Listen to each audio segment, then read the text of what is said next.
So the question is, we have to discuss the discontinuity as well as continuity of the function fx at x is equal to 1। जहाँ पे हमारे पास जो function है वो कुछ इस तरीके का गिवन है, f x is equal to limit n tending towards infinity. कुछ एक्स के फंक्शन है, कुछ एन के हैं यहाँ पे दोनों, ठीक है। तो इसका मतलब जब हम लोग इसके कंटिन्यूटी को चेक करेंगे एक्स इज इक्वल टू 1 पे, तो हमारा मेन मोटिव क्या होना चाहिए कि हमारे पास एक फंक्शन होना चाहिए एक्स के फॉर्म में और उसका L H L at x is equal to 1 should be equal to R H L at x is equal to 1 should be equal to f of 1 should be equal to definite finite value, है ना, ठीक है। अगर ये condition satisfy हो जाता है तो हम लोग बोलेंगे x इज इक्वल टू 1 पे वो वाला फंक्शन क्या है, कंटिन्यूअस है। और अगर ये कंडीशन सेटिस्फाई नहीं होता है तो हम लोग बोलेंगे वो वाला फंक्शन डिसकंटिन्यूअस है उस पॉइंट पे। तो इसको चेक करने के लिए क्या ये पॉसिबल है कि हम लोग फंक्शन को x के टर्म में निकाल ले? सबसे पहले तो ये सोचना है। तो बोलेंगे नहीं। क्यों? क्योंकि अगर लिमिट निकालने जाएंगे और x to the power infinity का वैल्यू कितना होगा हमें पता ही नहीं है। क्यों नहीं पता है? क्योंकि हमें x के बारे में कोई नॉलेज नहीं है, x कितना वैल्यू है। अब सोचो x अगर 1 से हल्का सा बड़ा होगा, उस पे पावर इन्फिनिटी लेंगे तो वैल्यू कहाँ चले जाएगा? इन्फिनिटी को चले जाएगा। x अगर 1 से हल्का सा छोटा होगा और उस पे पावर इन्फिनिटी को ले जाएंगे तो वैल्यू कहाँ चले जाएगा? 0 को चले जाएगा। बोलना क्या चाह रहा हूं मैं कि if x is greater than 1, मतलब just x is tending towards 1 plus मतलब 1 से थोड़ा सा बड़ा वैल्यू ले, एग्जाम्पल 1.1 ले ले और इस पे बहुत बड़ा पावर ले ले इन्फिनिटी, तो ये वैल्यू लगभग कहाँ जाएगा? इन्फिनिटी की तरफ जाना स्टार्ट हो जाएगा, वैल्यू बढ़ना स्टार्ट हो जाएगा, ठीक है। 1.1 का होल स्क्वायर उससे बड़ा होगा, 1.1 का होल क्यूब उससे भी बड़ा होगा, होल टू द पावर 4 उससे भी बड़ा होगा। मतलब जैसे इन्फिनिटी की तरफ पावर जाएगा वैल्यू कहाँ जाएगा? इन्फिनिटी की तरफ चले जाएगा। लेकिन अगर x 1 से छोटा हुआ या फिर x 1 माइनस को गया, 1 माइनस मतलब 1 से थोड़ा सा छोटा वैल्यू, सपोज हम लोग 0.9 ले लें, इस पे पावर इन्फिनिटी ले जाएंगे तो ये लगभग 0 की तरफ चले जाएगा। क्यों? क्योंकि सोचो 0.9 का होल स्क्वायर 0.81 हो जाएगा, उसका होल स्क्वायर उससे भी कम हो जाएगा, उसका पावर बढ़ाएंगे तो उससे भी कम होगा। मतलब जैसे ही पावर इन्फिनिटी की तरफ जाएगा वैल्यू किधर जाएगा? अप्रोच करेगा 0 की तरफ। इसका मतलब 1 पे बहुत बड़ा लोचा होने वाला है। तो हमने क्या किया, और हमें चेक करना है कहाँ? 1 पे ही चेक करना है कंटिन्यूटी। तो हम लोग डायरेक्टली एफ एक्स को x की टर्म में पहले निकाल के उसके बाद उसका कंटिन्यूटी चेक नहीं कर सकते हैं। हमें क्या करना होगा? फंक्शन का ये वाला लिमिट और x इज इक्वल टू 1 वाला कंडीशन को साथ में लेके चलना होगा, ठीक है। तो इसलिए हमने कैलकुलेट किया दो अलग अलग केस में। सबसे पहले हमने कैलकुलेट किया केस वन हमारा क्या होगा?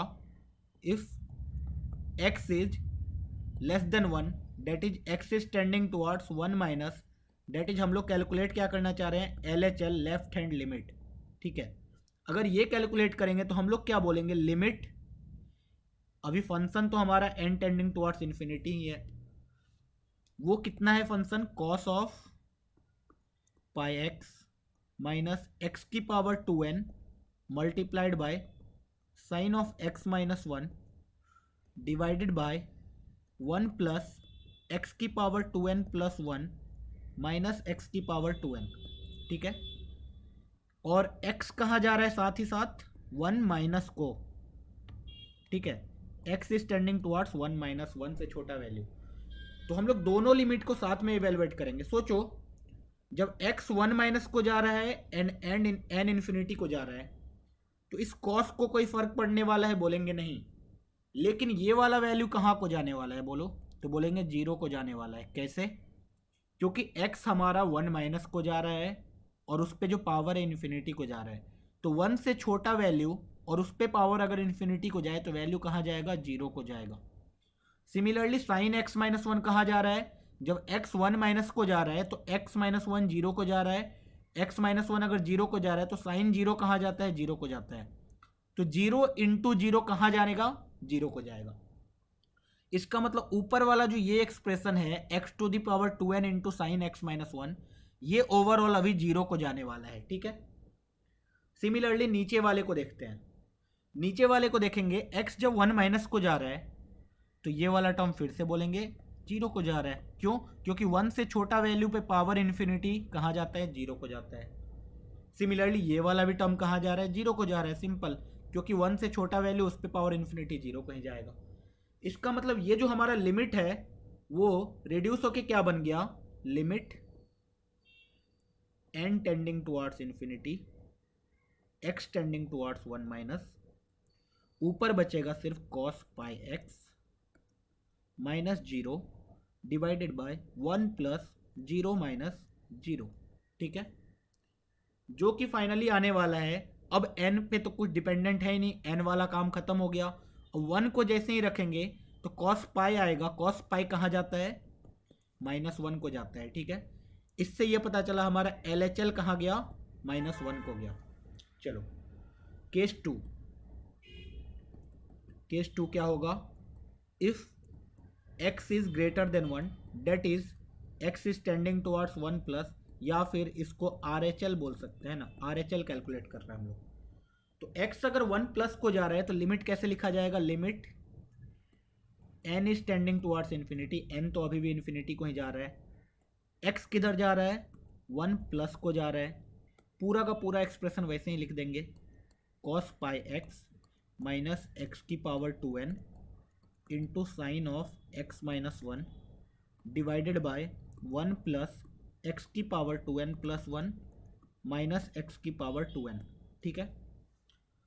अभी देखो क्या होने वाला है, x जब 1 प्लस को जा रहा है, n इन्फिनिटी को जा रहा है, तो हमें क्लियरली पता है इस वाले टर्म को तो अभी देखना नहीं है, क्योंकि इसमें तो बहुत प्रॉब्लम ही नहीं है। जहाँ प्रॉब्लम कहाँ पे है? जहाँ n भी है और x भी है। तो इस टर्म को देखो, इस टर्म को देखो, इस बार ये वाला वैल्यू कहाँ जाएगा? Tending towards infinity. क्यों? क्योंकि 1 से एक बड़ा नंबर हो और उस पर पावर इन्फिनिटी लिया जाए तो टोटल वैल्यू कहाँ जाएगा? इन्फिनिटी को जाएगा। और ये वाला वैल्यू अभी भी कहाँ जा रहा है? 0 को जा रहा है। तो ऊपर वाला ये टर्म कहाँ जा रहा है? 0 इंटू इन्फिनिटी को जा रहा है। अब बता सकता है कोई 0 इंटू इन्फिनिटी कहाँ जाएगा? बोलेंगे नहीं, 0 इंटू इन्फिनिटी तो एक इनडिटर्मिनेंट फॉर्म होता है। सिमिलरली नीचे में देखा जाए तो ये कहाँ जाएगा? इस बार इन्फिनिटी को जाएगा। ये कहाँ जाएगा? इस बार इन्फिनिटी को जाएगा। क्यों? क्योंकि 1 प्लस पे एक इन्फिनिटी पावर है तो वो वैल्यू इन्फिनिटी को ही जाएगा, ठीक है। इसका मतलब नीचे वाला दोनों टर्म इन्फिनिटी को जा रहा है, इन्फिनिटी माइनस इन्फिनिटी कहाँ जाएगा? कुछ भी नहीं पता है ना। तो इसको सॉल्व करने के लिए हमने क्या किया, x की पावर 2n प्लस 1 नीचे में सबसे बड़ा है, उससे ऊपर और नीचे डिवाइड कर दिया। जैसे ही x की पावर 2n प्लस 1 से ऊपर और नीचे डिवाइड करेंगे, लिमिट चेंज हो जाएगा, लिमिट बनेगा limit n is tending towards infinity अभी भी होगा and x is tending towards 1 plus, क्या आएगा? cos pi x divided by x की power 2n plus 1 minus x की power 2n divided by x की पावर 2n प्लस 1 आएगा सिर्फ 1 अपॉन x, तो ये बचेगा sine of x minus 1 divided by x। नीचे क्या बनने वाला है? 1 अपॉन x की power 2n plus 1, 1 upon x की power 2n plus 1 minus plus x की power 2n plus 1 divided by x की पावर 2n प्लस 1 1 आएगा, माइनस x की power 2n divided by x की power 2n plus 1 1 upon x आएगा, ठीक है। इससे क्या हुआ सोचो। अब अगर n जा रहा है इन्फिनिटी को और x जा रहा है 1 प्लस को, तो ये वाला टर्म कहाँ जाएगा? इसको देखना है। ये वाला टर्म अपना कहाँ जाएगा?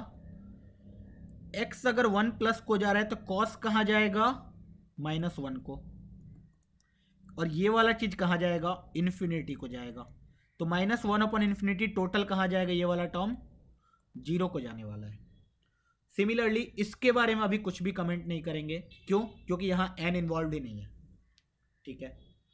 तो अब इसको देखो, ये कहाँ जाने वाला है? फिर से बोलेंगे 0 को, क्योंकि 1 अपॉन इन्फिनिटी कहाँ जाएगा? 0 को।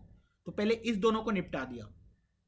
जैसे ही ये लिखा तो हमारा लिमिट आया finally, limit n tending towards infinity x tending towards 1 plus, question में बचेगा 0 minus sign x minus one divided bye x, और नीचे बचेगा 1 माइनस वन बाय एक्स। अब क्या हुआ, n का रोल खत्म। अब हमारे क्वेश्चन में n बचा ही नहीं है। अब कौन आएगा, सिर्फ 1 आएगा। उसके लिए हमने इसको फर्दर सिंप्लीफिकेशन किया, फर्दर सिंप्लीफाई किया। नीचे वाले को हमने एलसीएम लिया। नीचे वाले को जब एलसीएम लेंगे तो ये क्या आएगा, x minus one upon x. ये वाला टर्म आएगा x minus one upon x. दिख रहा है x से x कट जाएगा। फाइनल एक्सप्रेशन हमारा बचेगा क्या, sine of x minus one divided by x minus one. ठीक है, अब सबको पता होगा अगर x 1 प्लस को जा रहा है तो साइन 0 अपन 0 कितना जाएगा, 1 को जाएगा। और ये वाला माइनस आगे में है एक, तो ये भी आ गया माइनस वन। इसका मतलब ये RHL है, और RHL का वैल्यू कितना आ गया, माइनस वन। LHL का वैल्यू भी माइनस वन आया, RHL का वैल्यू भी माइनस वन आया। अब निकालना क्या बाकी रह गया है, F of one. F of one निकालेंगे तो वो आएगा limit n tending towards infinity, cos of x के जगह 1 रख दिया तो कॉस पाई, माइनस 1 की power 2n into sign 1 minus one divided by 1 plus 1 की पावर 2n प्लस 1 माइनस 1 की पावर 2n। ठीक है, अभी देखो ये एग्जैक्ट 1 है, एग्जैक्ट 1 है तो लिमिट कुछ काम ही नहीं करेगा। क्यों, क्योंकि 1 की पावर एनीथिंग इन्फिनिटी, ये तो 1 ही होगा। 1 ना प्लस है, 1 ना माइनस है, एग्जैक्ट 1 है। और साइन 0 कितना होगा, एग्जैक्ट 0 होगा। तो 1 इंटू 0 कितना आने वाला है, ये 0 आने वाला है। सिमिलरली ये वाला कितना आएगा, 1। ये वाला कितना आएगा, 1। 1 माइनस 1 कितना आने वाला है, 0 आने वाला है। और कॉस पाई कितना आता है, माइनस 1 आता है। तो फाइनली वैल्यू कितना आ गया हमारा, इस बार तो लिमिट लगेगा ही नहीं, हमारा वैल्यू कितना हो जाएगा, सिर्फ minus 1। Minus 1 upon 1 that is minus 1। इससे हमें पता चला कि LHL